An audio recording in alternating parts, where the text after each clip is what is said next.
Good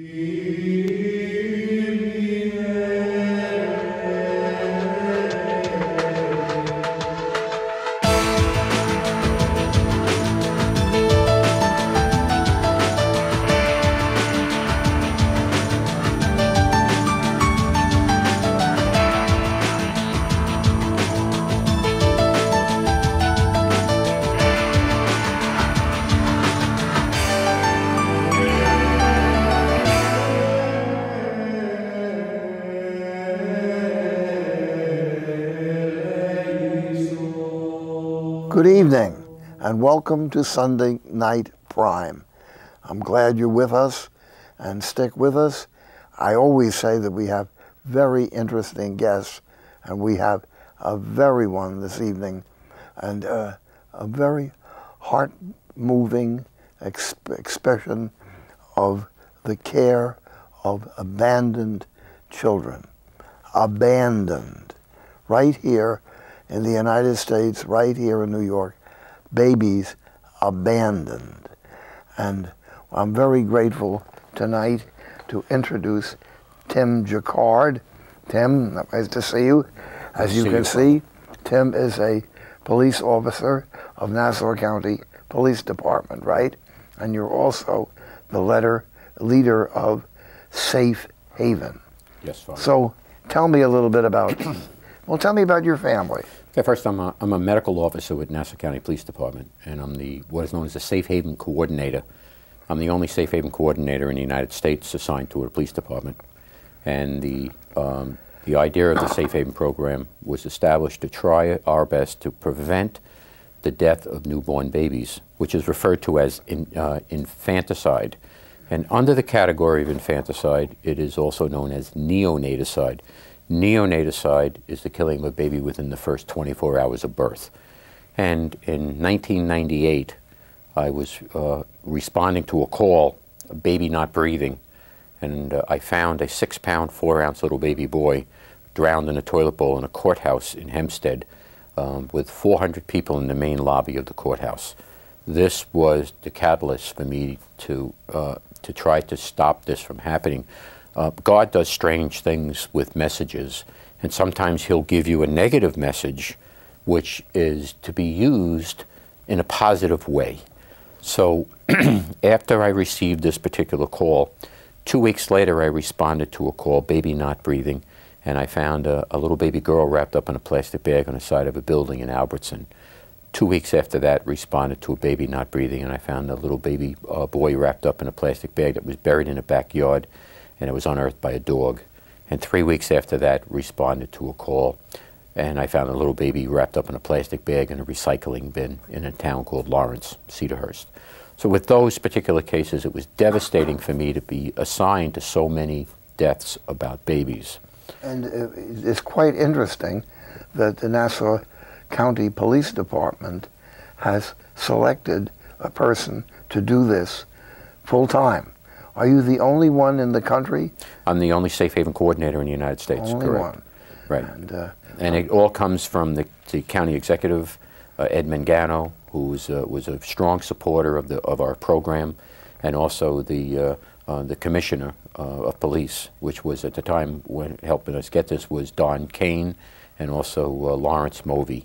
Those are the two commissioners that were behind this 100%. Isn't that wonderful? And the idea was because of the amount of deaths that we were having, their idea was to try our best to reduce the death of the newborn babies by coming up with a program. And that's when I researched in 1998 and discovered that a young woman legally could not walk into a hospital, police, or a fire station and relinquish her baby without being charged with the crime of abandonment, endangering the welfare of a child, and child neglect. And she was charged with a crime which put her in jail for 4 years. So that had to be changed and had to be addressed.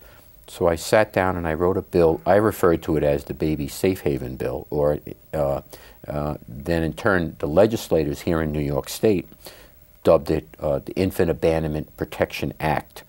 And I tried to get it going here. Say it again. Infant Abandonment Protection Act. One of the problems we had in '98, nobody believed that there was a problem with the deaths of newborn infants. Well, to be honest with you, I think probably many of our audience, including myself when I met you, I was nowhere aware of, no close to aware of how great this problem is in terms of numbers. Well, in '98, the numbers were so high that here in New York area, we were averaging 16 babies a year. That's one a month being found in a dumpster or a garbage can. And that's what I had to try to address and had to issue it. So my first bill that I wrote, I could not get any legislators to pass it or even accept the idea of this concept, except for a gentleman by the name of George Bush. He was governor of Texas at the time, and after researching it, I discovered that in the 10-month period where I had found the babies that we were dealing with, 16 babies, and having to bury them, I discovered in Houston, Texas, had 13 babies found abandoned, and in Mobile, Alabama, they found 12 babies. So between the 16 babies we had in New York, Houston, Texas having 13, and Mobile, Alabama having 12, that just in 3 cities had to be an indicator that we'd have a problem here and we must address this issue. So George Bush, when he was governor, was the only man and the only governor in the United States that was willing to sit down and talk to me about this particular problem. And he became the first governor in the United States to sign the safe haven law into law, the bill into law, back in 1999. And now it covers all the states. Covers all 50 states, and through his support, we managed to go across the United States covering all of the bills and getting them passed throughout the United States. It took 12 years to get every single area covered and establish crisis hotline numbers, and that's how the program began. But in the beginning, when we started, one of the things we had to deal with is how do we provide the dignity that is needed to give these children that have been murdered and victims of neonaticide. Let's find a way to take care of that first. So that what we did was I tried to adopt the babies that were murdered and found out that I would have to go through an adoption process the same way if the child was alive. So as a part of the police department and my research, I discovered that if I was to take custody of these children and be a health proxy to these deceased children, I would be able to give them the dignity by providing them the necessary medical care. Now, the only medical care we have for a child at that time would be to be able to dignify burial of this child so that we would name them. So I was able to bury them with a name given the last name of Hope. And the first name of the child was whoever found that baby, we empowered that individual to give us a name to name this child. So that individual that found the baby was able to have some closure in this horrific find of a dead baby somewhere. So by doing that, then we had a big mass for the child, and then we would also do a funeral procession. So we don't just bury the child. What we do is we bury the child with full honors as an honor, as a fallen hero. This is not in our sight. You know, we're concerned about children. We're concerned about children keeping from being aborted, severely ill children, children who have severe handicaps. But this group, which is a small group, are little babies abandoned and dead. And about how many would you say you were in the United States? Abandoned children dead need to be buried. Well, in my research, I've discovered that we had over 30,000 babies that were abandoned throughout the United States in our program. Now, they didn't all die, did they? Those are the babies that were actually died before this services, before we started forming the hotline and establishing a crisis center. But we discovered also that once we were able to get these laws passed throughout the United States and get the crisis centers up and running, we were able to start giving services to these women that were hiding these pregnancies who feel they have no other option other than to abandon a child. Their reasons for it could be any type, from date rapes to domestic violences. Any of those particular things is what we needed to do. So by having a birth mother call the crisis center, we can then rescue a child like we have here, you see right now. That child is alive because of the fact that she called the crisis center and we were able to bring that baby into a hospital and be rescued alive and delivered there. One of the things that will cross the minds of our audience, why would the mothers do these things? And the answer is, mothers are not all the same. Yes. Probably you're dealing with a young mother, unmarried, overwhelmed by the pregnancy, maybe emotionally and even mentally ill herself. And when you say mothers, your Mother's Day, you remember that some people are at the bottom of the list. Yeah. Well, we refer to all of the young women that are unplanned pregnancies is what we're trying to do. We want them to understand that if they call us, we're going to try to give them one of the 3 plans that we have. They're either going to find a way to be able to get into PCAPS and have a what is known as a parent to child. If that's not an option for a young woman, then we can turn around and come up with making an adoption plan for that child through licensed adoption agencies. The safe haven programs throughout the United States are not adoption agencies. We're there to aid a birth mother to try to prevent the death of newborn infants. So in turn, what we try to do is once we do get a birth mother that comes in, we try to do the parenting plan. If that's not an option, we try to do a what is known as an adoption plan. And as the last resort, we want to provide an opportunity for a young woman to be able to call the crisis center and be able to go to a hospital, police, or fire station, relinquish or legally abandon her child safely in the arms of somebody, and then she can walk away. That's the last resort, and that's what we really want to try to provide for them. Not too far in the past, a mother coming abandoning a child, walking in, say, to the police station or something, it could be arrested. Yes. In 1998, the woman would be arrested for abandoning that child. Yes. But today, with the safe haven laws, she's able to turn around and go in there with no fear of being questioned. And we have policies in all the hospitals. Every hospital in the United States, no matter where you are, is a safe haven location. Fire departments also are a safe haven location. Now, the unique thing also is about the ambulance signage program, of which we will get into and explaining a little bit about what that is. This is what we try to do, provide these services for these young women. It's interesting, over my years as a priest, and I was not a parish priest, I still was familiar a couple of times with a baby being abandoned in a church. And especially in the old days when Catholic churches were open all day long.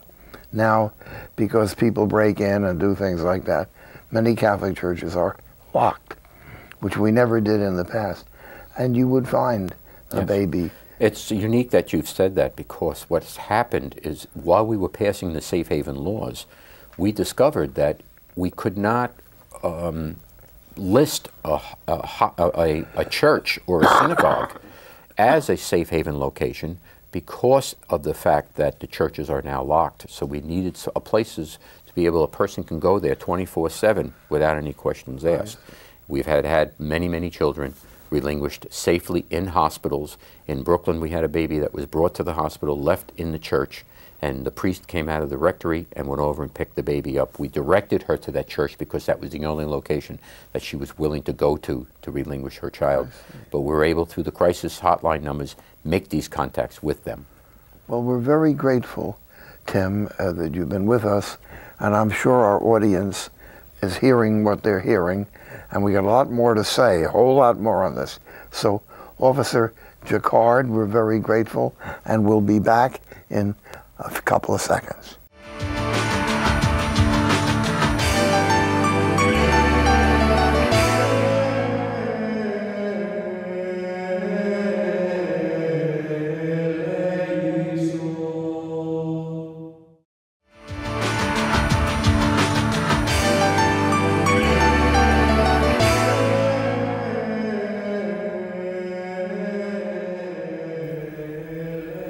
Well, we're back to our very fascinating discussion of saving abandoned children.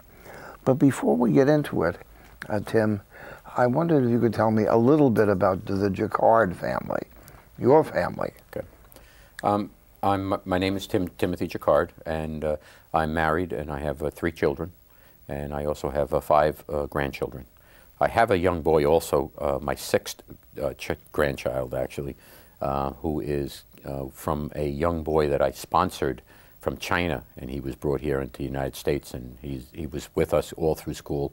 He's now 40 years old, and he has grandchildren also, and I consider them my own grandchildren too. Isn't that wonderful? So, yeah, I've been married for over 28 years to my present wife, and I'm also an extraordinary minister, which is What parish? I'm at St. William the Abbot, which was Monsignor Williams Conan's parish originally, before he moved to Rockville Center. And I love my parish very much, and it's a very good parish. I've been 37 years with the police department, as I described, as a medical officer. I'm not a police officer, I'm a medical officer. Which is an assigned name, title, correct, in the police department. Correct. Now, the only thing we get involved in is that we respond to medical situations, and we deal with anything that has to be medical that the police officer would do. We are not police officers, as I say. So you don't have to carry a gun? Correct, correct. We are medical personnel, and that's our only responsibility, is to stabilize patients and respond also to today's society. We also have to deal with situations of terrorist attacks, so we have specialized units that will respond to terrorist teams that will coordinate and set up emergency medical services right there at the scene to be able to stabilize mass casualties.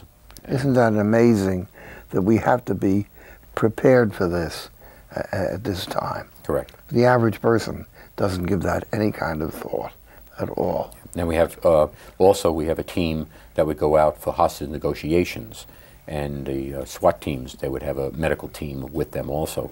In the event that someone was to be shot or injured, we'd be able to stabilize them at the scene with our medical expertise. We were able to put external pacing of a patient. We've delivered babies. I lost count, over 125 so babies. You have? Physically, I've delivered in abandoned cars, in basements, in the woods, in Central Park. I delivered a baby, one of the most famous situations we had is a safe haven baby. I received a phone call at around 3 o'clock in the morning, and I responded to Central Park on 59th and 6th Avenue, and we delivered a little baby on a rock in Central Park on September 9th. And on September 11th, when the towers went down, the mother, who was placed in a motel room, disappeared and left. But after delivering the baby was then placed in an ambulance and brought over to St. Luke's Roosevelt Hospital, and also was taken there by a man that was intoxicated. And that particular man, when he sobered up in the morning, he told the media that the baby was found in the ditch in the woods, and that's how the papers read it. Mother gives birth on rock, baby found in ditch by homeless man, when that was not the true story. The true story was that her mother called, and we refer to the birth mother as Maria Hope. That was the mother who I met in Central Park and delivered it. And the baby was baby female Hope, and later on was adopted by a loving couple in Massapequa Park, of which we refer to now as Molly McDougall. And now, we get back to our subject, though. Abandoned children. Now, the words come to me, they frighten me almost. We've ended there with a police officer or a taxi cab driver or whoever it is. Has got a baby and no mother. correct. What does he do next? All he has to do is either bring the baby to the closest hospital, police or fire station, or call the crisis hotline number, and that crisis hotline number will be able to direct him or get someone there to help him out. You will not be charged, nor if you are not the mother and you receive the baby, you cannot be liable for the baby. You're covered under the Good Samaritan Act, And also it's incorporated in the law itself that you will not, no receiver of a baby will be prosecuted for any wrongdoing for receiving a baby. So anybody could receive that baby. Now, one of the unique things about the Safe Haven program throughout the United States is that 2 states, which is Maryland and New York, are the only 2 states that do not declare a location as a safe haven, but a responsible person. So in those 2 states, any responsible person willing to accept a newborn can in fact receive that baby, and that is considered the safe haven location. And then as long as that particular person either brings the baby to the hospital or calls for assistance, we can then turn around and get them to the safe location of the hospital. Now let's keep going on this. We take our little baby, and the police come, or the ambulance comes, take her to the hospital. What happens next? Well, once the baby is received into the Safe Haven program, the baby is brought to the hospital immediately. The baby is then examined to determine the date, the birth, the date when the baby was actually born. And in each state, there's different time spans that a woman can legally relinquish her child. New York, for instance, has 30 days. Most of the states have 30 days. Some have 24 hours only, some have 5 days, some have 7 days. So the span, 24 days, have difference from the time of birth up to that particular time that each state has chosen. That is the time limit that a woman has to relinquish that baby. Once the baby is placed into the hospital, right after that, and it's determined that it's a safe haven relinquishment, Child Protective Services within that community, county or city, will then take custody of the baby. And once the hospital has medically cleared the child, the baby is then placed in foster adoptive care, where the child will be fostered until they can have a fact-finding hearing to determine about the relinquishment of this child, or the legal abandonment of this child, to see if there's any information that could possibly be that this child might be missing or exploited from somebody, taken by somebody else. So that missing exploited list has to be checked in Washington. Then also a putative father's registry has to be checked. So we have checks and balances to try our best to make sure that this child is in fact being relinquished by the parents of that child in itself. Once they do that, the courts will then do what is known as a diligent search. Once the 90-day cooling off period, as it's referred to as, is done, they'll go back into court again, and the child will then have a hearing as to determination of the parental rights. Once determination of the parental rights take place, which can take anywhere from 6 months to even a year, depending on what each different case, then the termination is completed. The child is now freed for an adoption placement, and the licensed agency, adoption agency, and or private attorney, whoever is representing the adoptive couple, will then in turn place that child. It's a very interesting question here, though, because for many years I was chaplain of a school for children struggling with problems, many of them adopting children, at a children's village in Dobbs Ferry, New York. Happiest 14 years of my life working there. And I learned that it was very important that a little baby be picked up and touched and by familiar hands. As a number of psychiatrists, children's psychiatrists, discovered this, that a infant needs to be consistently handled and in a loving way, not just abandoned in a great big nursery. Yeah, bonding. Yeah, they have to have a bounding. Right. I know when I was working there, there were some kids were withdrawn from human friendship. They didn't know how to relate to people.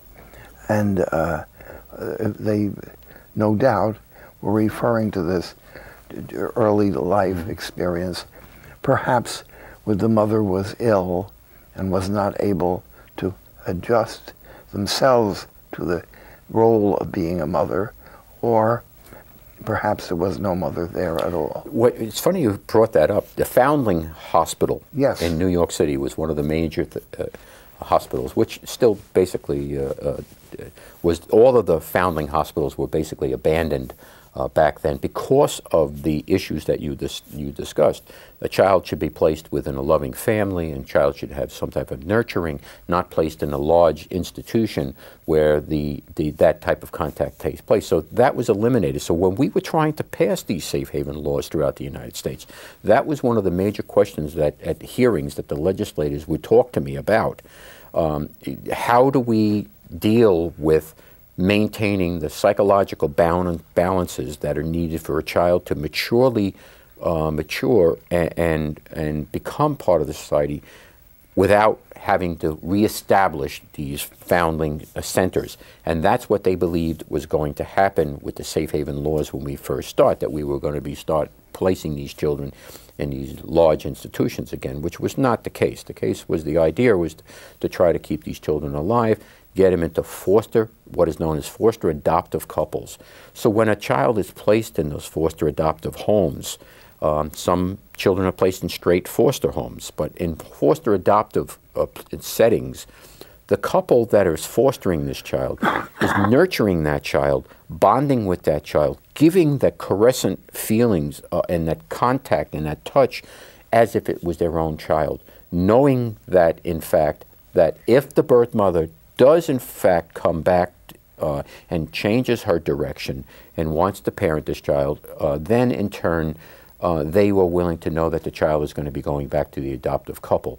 Again, the agencies will the Child Protective Services will monitor the birth mother if she does come back to doing that, but the adoptive couple are the ones that are going to be the ones who are adopting this child. And you mentioned, and many people in our audience don't know, the Foundling, the New York Foundling Hospital, yes, which was founded long, long ago by the Sisters of Charity, yes, in New York, done marvelous work over the years. And those psychological studies about touching children, and that was done at the Foundling Hospital. Yes, it's funny you said that. In the manual here, the Safe Haven Manual, yes, this is a guide to hospitals, police, fire stations, and people so that they can have a policy in place. It mentions in here, and I've got the forms in here, for the Foundling Certificate. The Foundling Certificate has been used from way back then, which means that if a child is born at an extramural delivery, that means outside the hospital, and then the baby's brought to the hospital, there is no way of proving where this child was born or where the biological parents are. So you had to fill out what is known as a Foundling Certificate, which the Commissioner of the Department of Health and Services signs off on that birth certificate, which the Foundling Certificate is different than a birth certificate, becomes the child's birth certificate. Then in turn, later the child will receive a regular birth certificate, but it's what is known as a Foundling Certificate. And that was one of the issues that we had to deal with in the Safe Haven program. Well, in a couple of minutes, we're going to ask you to introduce our manual here. Okay. And not everybody would need to have this, but people who are doing things like this throughout the United States might know how to get this safe haven manual. Okay. And we'll talk about that after we have our break. Ladies and gentlemen, I guess you would agree with me. We have had a very important and serious discussion this evening. And don't say to yourself, well, this is not my own personal concern. We are responsible to all of God's children. And in your own family, at this moment, you might expect not to find something like that. But then one day it might be there. So we'll be back in a couple of minutes.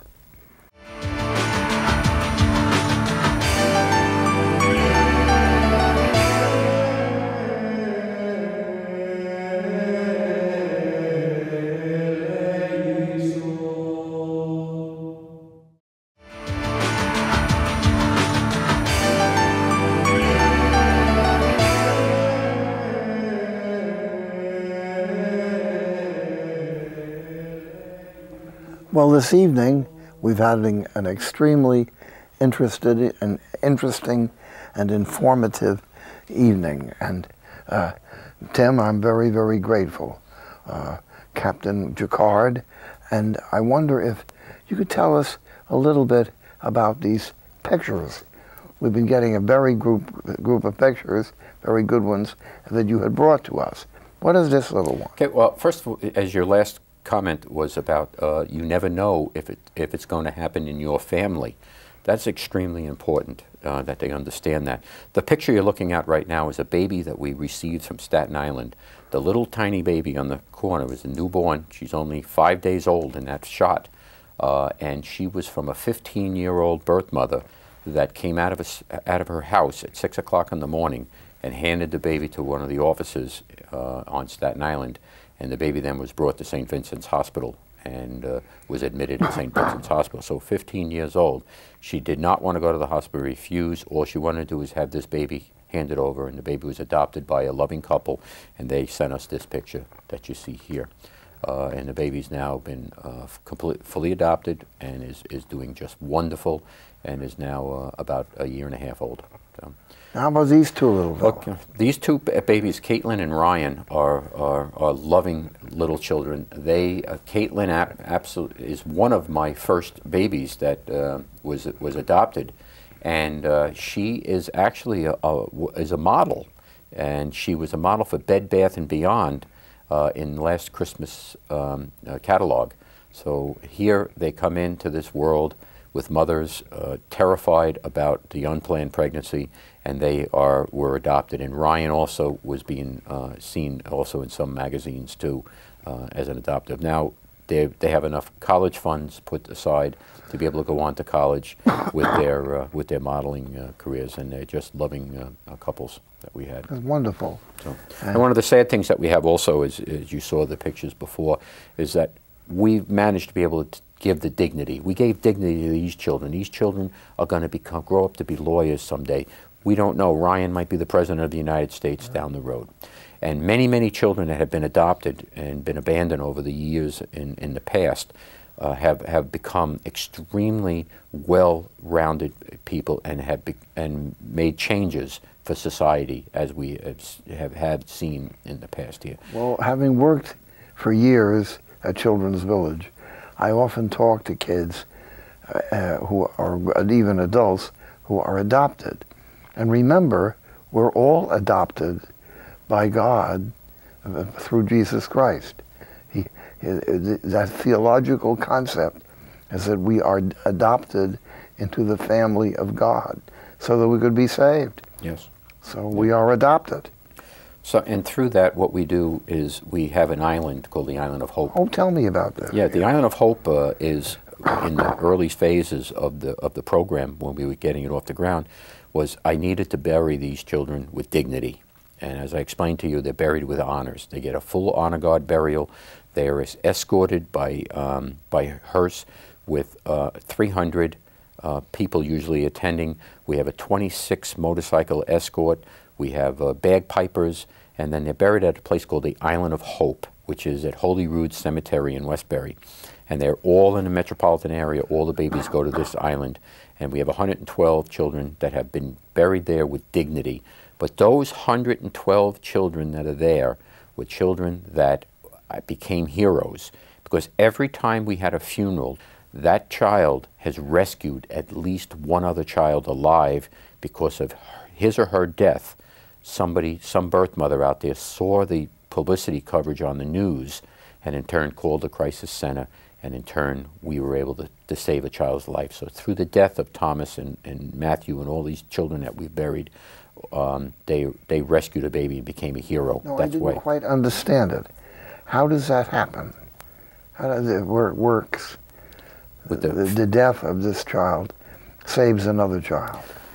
When the media, as you know, in society today, when the media has a negative event occur, a death of a child is a tragic event, the news will cover this type of a story. You bring a baby to the hospital alive and the baby's admitted into the hospital, there's very little coverage about that. but yet the baby is to die and be found in a dumpster or a garbage can, the media picks up on that. So what we try to do is and take the negative from that and let God give me that direction to make it into a positive decision. And that positive decision is that by publicizing and airing the funeral on television through the media, that child, and they flashed a hotline number up, someone's going to recognize the death and feel sorry about the death of this child.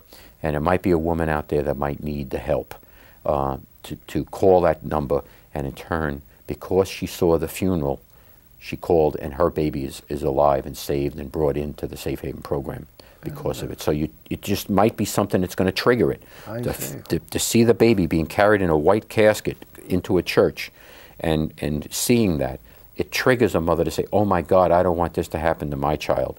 And in turn, she then called the crisis center, and we had 112 saves because of the death of those other children. See, what you're doing is you're reminding people that babies are human beings. Mm-hmm. And that's a terribly important thing to remind people. They are human. Because of abortion. Yes. The federal government, the Supreme Court, allows people to kill babies. Mm. Innocent, helpless babies, lots of them. Mm-hmm. The Supreme Court. Yeah. And it will be a terrible judgment of God on this country. One of the unique things, too, that I must bring out about the Catholic Church when we had a funeral is Matthew Hope was one of our babies that we had in Manhattan. And we had a funeral at St. Patrick's Cathedral. And we had over 1,500 people show up to this funeral of this baby. We had 100 motorcycle escort that they shut down Fifth Avenue as we came out through the Midtown Tunnel and swung up in front of St. Patrick's Cathedral. And it's the only time, as you know, the front doors of the St. Patrick's Cathedral are not opened at a funeral other than dignitaries. And I have to say that the St. Patrick's Cathedral honored this child as a hero and had the full doors opened at St. Patrick's Cathedral as we proceeded up the altar, up the stairs and into the church as a dignitary. And it was a rewarding thing to see. And actually, Matthew wound up saving 3 babies because of that and the coverage on that funeral. Wonderful. So. Well, now, we've been mentioning the informational manual for the New York State AMT program. Mm-hmm. This manual probably is meant for professional people working on this primarily, right? Correct. And they could obtain this by writing to your correct. What's your okay, they can contact us at the and ask for a request on the website, and it would be www.amtchildrenofhope.com. We can send them a copy of the manual. If it's a hospital or administration that needs a lot of the manuals, we will ship them as many as they need. Would you give us that again? www.amtchildrenofhope.com.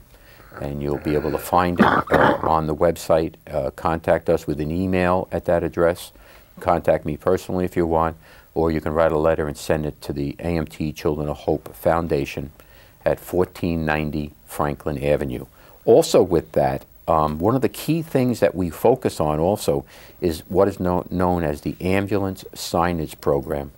And one of the things that we have here is the metal signs that we have, okay? Now, the metal signs that we have here are placed underneath the big hospital blue signs, the big H signs, and this is a directional sign directing a birth mother to a hospital or to a fire station or a police station. So when you see these signs and you see it under the big H, just follow the signs and a mother can then go to that particular location and she can relinquish her baby at the hospital. Now we have placed up thousands of these signs are placed throughout the United States directing birth mothers to safe haven locations. But these signs are not just metal signs under the H. We started what is known as the ambulance signage program.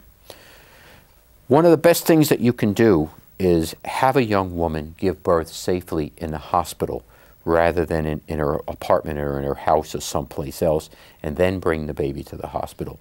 So with the ambulance signage program, if a woman calls a crisis center, we're able now to dispatch an ambulance to a young woman that she'll be able to go to the hospital by ambulance anonymously under the name of Hope. Her name will become Mary Hope, Kathy Hope, whatever her first name is, we put the last name of Hope. She can then get the care that she needs in the hospital, give birth in the hospital, and then after she gives birth, she can then leave the hospital with no questions asked, and the baby stays there. Isn't that marvelous? So the That's marvelous. So the logos are now being placed on ambulances throughout the United States, on the left, the right, and the rear of the ambulance. So when they see this sign, again, when they see the sign, they are able to turn around and see it on the side of an ambulance. They know that that ambulance is one of the safe haven ambulances that will and have the program and is aware of the program in themselves. Now, very few people in the United States are aware of this. No. This is a newest program started, and again, just like the Safe Haven program started here in New York, it's also started here. The ambulance signage program is starting here in New York. Now, one of the unique things, too, is that one of our sponsors, strong supporter, is the Children's First Foundation. And what they do is they promote agencies, adoption agencies, and safe haven programs. They support. Say the name again. It's the Children's First Foundation. It's the president is Dr. Elizabeth Rex, and she is the founder of the New York program here, and is pushing to help us move it. If you noticed, that's Dr. Elizabeth right now in the photo that you see here, and with myself, and also Archbishop Migliore, correct, was the apostolic delegate to the United Nations. Correct. Formally. And Dr. Rex happens to be in the audience here tonight at the program. Yes, yes. And she's done a wonderful work for us, and she arranged for this program and you to be on it, Captain. Now, what she did was also she's provided monies for us to have the signs to be placed up in a lot of areas throughout. So if a community, Yonkers, for instance, wanted to have the signs put up throughout their entire area of the city of Yonkers, Elizabeth was able to turn around and raise the money for us to be able to place these signs without a cost to the taxpayers' money. There is funds needed to be raised in this work.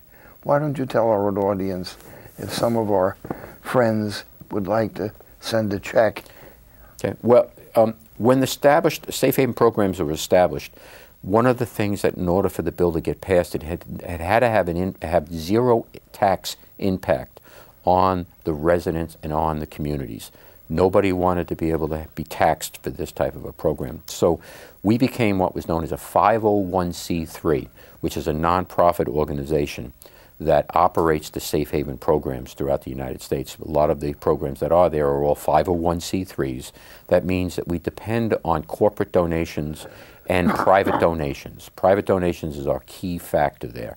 So if somebody wanted to help this program and move forward with it, they can make it a donation to the Children of Hope Foundation, or if it's a national program, they can make a donation to the National Safe Haven Alliance, of which I'm the president of that organization also, and they can make the donation and be sent to on the website. You can make a donation with a credit card on there, or you can write to Children of Hope Foundation. Just say it nice and slow so people watching, some of them are old like myself. Okay, all right.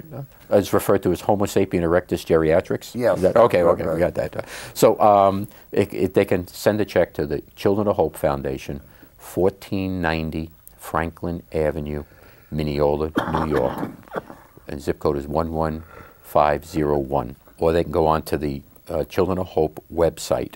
That's amtchildrenofhope.com, and they can make a donation by credit card right on it. And that money is used 100% for the operation of the Safe Haven program. We have no paid staff at the Children of Hope Foundation. They're all volunteer staff, and also all the proceeds will go directly to either aiding a birth mother that's in crisis or to the educational programs to bring the communities aware of the safe haven laws. So, well, this is a wonderful education for safe haven. These are phrases that I had not familiar with.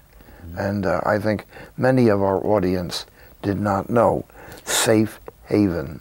It's an important phrase in your life. Yes. Now we also have in the manual, if there's school teachers out there, we have an educational program in the manual guiding them to be able to set up different lectures or different segments that they can teach their students about date rape, protecting themselves from date rape, and also protecting themselves and know more about the safe haven law itself. So their class lessons can be done. What's important for our audience, a good many in this audience are older people. Yes. We turn on television during supper on Sunday or leading up to supper. And we need to be led to things that are important for the whole Christian world and the whole human society. And I was so pleased this evening that you could come on. And I know each one of us should be aware of babies being born into this world in difficult situations. If you can think in your own family, a baby being born, a child or a grandchild or a great-grandchild, and the warm, kindly, loving, happy experience. Think of a poor single girl, maybe quite young, perhaps alienated from her own family, and having nobody, no place to go. Doesn't it speak to us in our soul that Christ wants us to reach out to the poorest? Yes. You know, and the mysterious things in the life of Christ was that his virginal birth, Joseph was not his physical father, and Joseph was being careful that it would not appear that this child was conceived outside of wedlock. So Joseph put himself in. God bless him, that great saint. But where you go right back to, here is the Son of God, not only brings on himself the sufferings of the world and the sins of the world, but this very delicate area of the thought of a child born out of wedlock, and the Immaculate, the Holy Virgin conceived this child before she and Joseph had come together. Said that very clear. So Jesus in fact, they was never adopted did. himself. What? Jesus was adopted. Absolutely, no question. Without a doubt. No question. Yeah. Yeah. And there was nothing more thrilling and exciting to look at a newborn baby that has just been born and look in the eyes of that child and know that this birth mother made the right decision here. She did not abort that child. She carried it through. It's been unplanned. It could have been from any situation. And we've had many, many rape situations where this woman did not abort this child and allowed this child to be brought to birth. And I look at these children when I hold them in my arms, and you've seen the pictures. I look and see God in those children's eyes, because they're the future. They're here because of Jesus Christ and because of God. And He wants us to make sure that these children are cared for in the proper way. Well, and one of the unique things, too, is my youngest granddaughter, my oldest granddaughter, Hannah, one day, I was at she actually attended one of the funerals and what happened was, I was crying a little bit at this particular funeral, and she said to me, "Grandpa, why are you crying?" I said, "Well, we just lost a little child here." She says, "But Grandpa, don't you know, God needs children too." And that's coming out of the eyes of a child. Well, you know, often on these programs I have brought in Good Counsel Homes, the work of Chris Bell, and this is very good. I've been the chairman of that, and I remember that legally I'm kind of responsible for a lot of little kids and mothers that don't have a family. So I'm so grateful that you are on with us tonight. Thank you for having me on, Father. O Lord, in your goodness and mercy, send the Holy Spirit upon each one of us, that we will open our hearts and minds to all needy people, especially needy children and needy mothers. And let us be very aware that this is our responsibility before Jesus Christ. We pray through Christ our Lord. Amen. And thank you again very much. And I'm very, very grateful. And we want you to know that we need your help at EWTN. And this is a wonderful network. So many people tell me, not just Catholics, how much they appreciate it.